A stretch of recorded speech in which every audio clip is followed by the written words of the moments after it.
আপনি কি মনোরঞ্জন চান, না ফেসবুকে কাজ করতে চান? দুই নিয়েই কথা। আপনি যদি মনোরঞ্জন করতে চান তাহলে আপনি স্কোর করতেই পারেন, লাইক কমেন্ট করতে পারেন, নাও করতে পারেন, সেটা আপনার ব্যাপার। আর যদি ফেসবুকে কাজ করতে চান তাহলে ভিডিওটি ধৈর্য ধরে দেখবেন, সুন্দর একটি দেখে সুন্দর একটি মন্তব্য করবেন। আপনার লাভ, কন্টেন্ট ক্রিয়েটারদের লাভ। আর যদি আপনি মনে করেন মনোরঞ্জন করবেন তাহলে আপনি স্কোর করতেই পারেন, আমার তাতে কোনো বাধা নেই। যদি এখানে কাজ করতে চান, সফল হতে চান, সঠিক জায়গায় ফেসবুক থেকে 2টা টাকা ইনকাম করতে চান, তাহলে আপনি ভিডিওটি দেখে সাথে থাকতে পারেন। ঠিক আছে?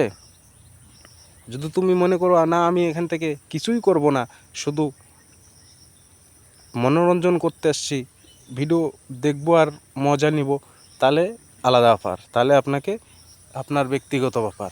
আর যদি সঠিক পথে সঠিক সিস্টেমে যদি এখান থেকে 2টা টাকা ফেসবুক থেকে ধান্দা করতে চান, তাহলে বলবো ভিডিওটি ফুল দেখুন, দেখে নিয়ে লাইক কমেন্ট করুন আর বন্ধুদের মাঝে ছড়িয়ে দিন, যাতে আপনিও আপনার কন্টেন্টেও সে একদিন প্রোফাইলে যায়। আর কমেন্ট করুন, সবার পরিবারে যান, ভালোবাসা দিয়ে সবার সাথে পাশে থাকুন। ঠিক আছে? ধন্যবাদ।